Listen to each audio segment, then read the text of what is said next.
I wanted to play something a little different. Something simple. Then I came across Beat Cop. Turns out I was framed for murder, grand burglary, demoted from detective to street cop, forced to meet a ticket quota, and that's only the beginning of my troubles.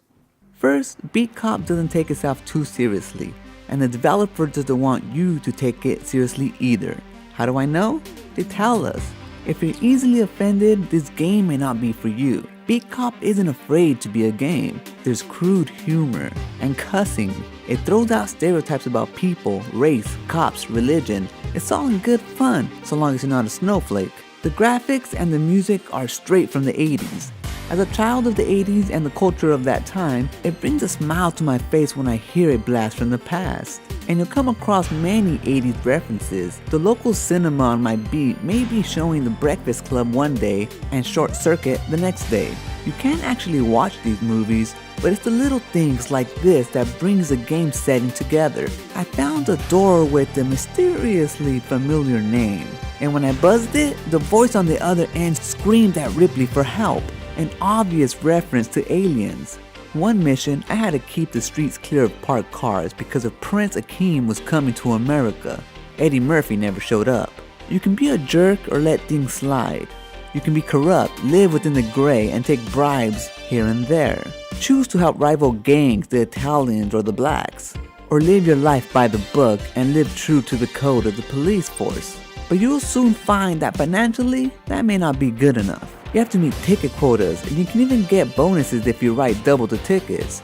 At first, you might be hesitant to be a little corrupt, but you soon find yourself with bills to pay and soon realize that no matter what you do, living within the law may not get it done. Child support starts to add up and increase, so taking those bribes becomes easier and easier over time.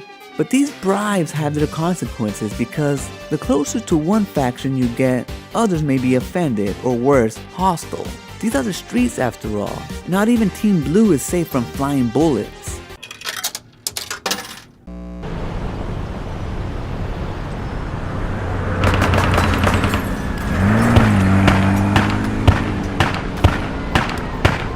And it isn't only gangs and citizens you need to be careful around. Eternal Affairs might be watching your every move, so you want to make sure that the bribe that you're taking is actually worth it. You can also make money other ways. I got a little friendly with the Italians, and I was able to make some cash out of a secret card table. It got me wondering what else goes on behind these doors. Maybe you always wanted to be a cop and live by the book. That's possible, but that brings its own set of challenges, like always being broke and losing the will of the people if all you're doing is writing tickets. Me, I'm a man of the people. I like to keep my ears close to the pavement, mingle with the less desirables, because of all people, they've seen some shit. Bums and prostitutes hold all the secrets. People like them are usually ignored, ghosts to the general public, but they have all the stories to tell. If you treat them right, that is. And while you're at it, treat yourself right too. The ladies of the night don't come cheap, but you have to work every angle when you're a cop, if you know what I mean.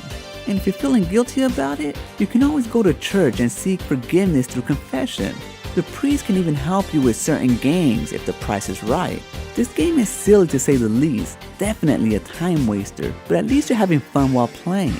In what other games do you come across a junkie priest on the verge of an overdose? You decide if you should leave him to die or help him get his next fix. I wasn't able to find any drugs, but the pharmacist did give me a depository that would help. I wasn't shy about it. I put it up his butt and he was able to make it to his sermon. I even played as an exterminator, making sure that citizens on my beat could get their morning coffees. I met this overgrown cockroach with rich family history that dates back to George Washington, something you learn as the roach tries to bargain for his life. Beat Cop is definitely a balancing act. On day 10 of the beat, I was unable to come up with $600 I owe in child support. As a result, I was terminated by the police force and it was game over. At first I was like, oh no, all those hours wasted, but that wasn't the case. I just had to restart the day, which is awesome because I was just starting to reconnect with my daughter. Did I mention you have a personal life with its own set of problems? Again, you can choose to ignore your daughter, but I'm sure there'll be consequences for that too. And right now, my hands are full. Day 10 on the job is proving difficult. Just because a game is simple doesn't mean it's easy. No matter what I do, I can't seem to raise the $600 for child support. I thought I was supposed to be playing as a beat cop, not a deadbeat dad.